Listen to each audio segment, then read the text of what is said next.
que le mot, on l'entend, la dîme,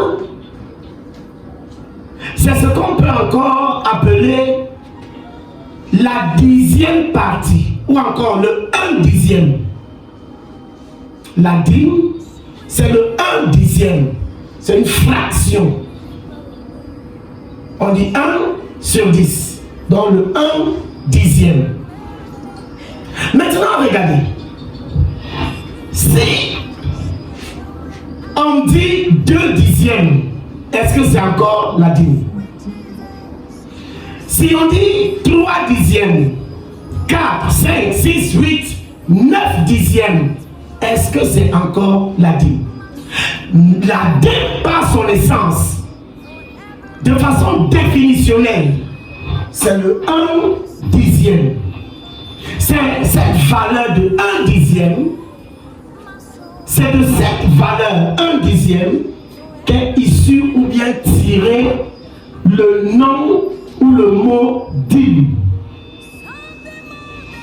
D-I, accent circonflexe, M-E, dîme. Alors, dans cet enseignement, nous allons voir la dîme de façon progressive. Ainsi, nous allons voir la dîme selon la Bible. La dîme avant la loi, la dîme pendant la loi et la dîme après la loi. Il est important de séparer cela comme ça afin de te permettre de cerner tous les contours de ce qu'est réellement la dîme, de comprendre ce qui avait été dit, ce qui est dit concernant la dîme. Alors, la dîme, c'est tel que j'ai expliqué. Et dans cette première partie, nous allons parler de la dîme avant la loi. Parce que vous devez le savoir, la dîme a existé d'abord avant la loi. Amen.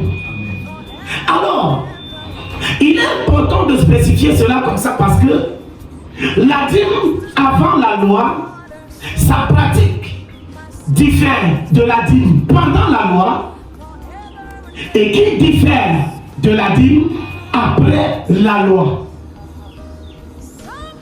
Alléluia. Gloire au Seigneur Jésus-Christ. Comment présente-t-on la dîme avant la loi? Après avoir vu tout cela, à la fin, nous allons donner la conclusion. La dîme avant la loi est perçue comment? Alors la Bible nous parle du père de la foi, Abraham, mais qui à son temps, depuis le commencement, parlant de la Genèse, n'était pas encore ou n'avait pas encore le nom Abraham, mais avait le nom Abraham, tout simplement. Il n'y avait pas Ham, c'était Abraham. Alors on connaît l'histoire d'Abraham, qui plus tard est devenu Abraham, le père de la foi. Lorsque vous lisez dans la Genèse, au chapitre 14, tout le chapitre 14 de la Genèse, lorsque vous le lisez, on voit dans ce passage les exploits d'Abraham. Abraham est celui-là qui avait été appelé du milieu d'un peuple. Et plus tard, le Seigneur ayant fait des promesses et lui dit ce qu'il allait devenir ou alors ce qu'il allait faire de lui. Amen. Alors, Abraham n'était pas seul. Abraham avait des femmes, des enfants, une richesse. Et pour faire l'histoire un peu courte, Abraham a fait le fils de son frère, c'est-à-dire son neveu, appelé Lot. Et Abraham vivait au niveau des chênes, dans une région où il y avait des chênes. On peut dire une région, on peut dire montagneuse.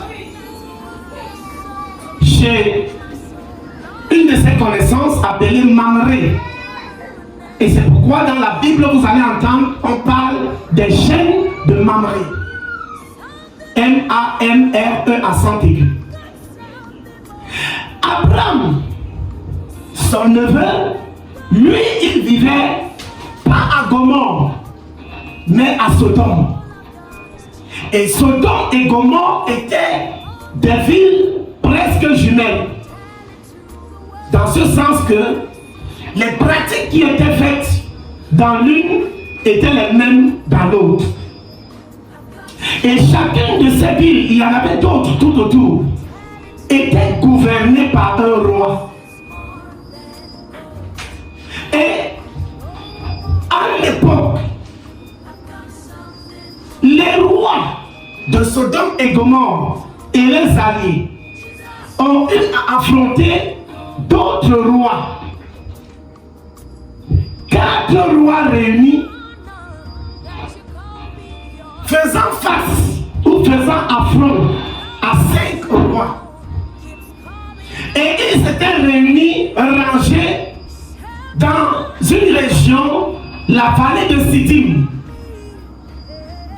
encore appelée la mer morte. Parce qu'à cette époque, il y avait des guerres de tribus, des guerres de possession, des guerres territoriales. Alors, lorsque ces rois se sont réunis et que l'affront eut lieu, les rois qui ont vaincu les autres se sont accaparés de toute leur richesse, de tous leurs biens. Ils ont pris tous leurs biens et ils sont partis.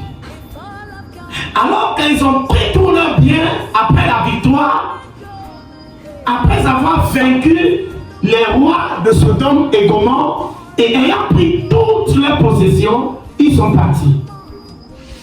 Et ces rois donc en partant ont pris des richesses, des femmes, des esclaves, ils ont tout pris. Et en la prenant, ils ont également pris Lot, le neveu d'Abraham. Et il y a eu un informateur qui est venu rencontrer donc Abraham, là où il était dans les chênes de Mamré, lui rapportant le fait que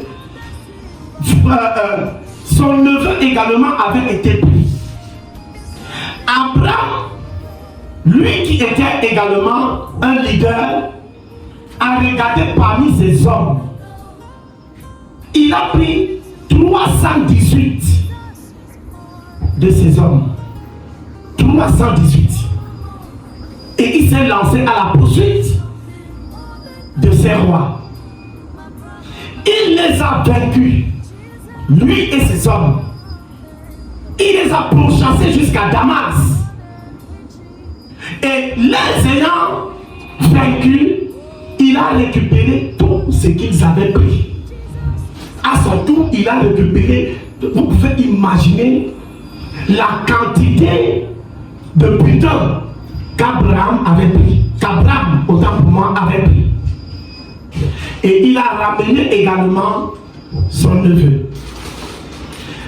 Lorsqu'il est arrivé, le roi de Sodome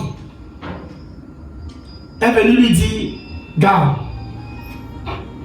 je ne veux pas grand chose. Donne-moi seulement les hommes, s'il te plaît. Reste avec le butin.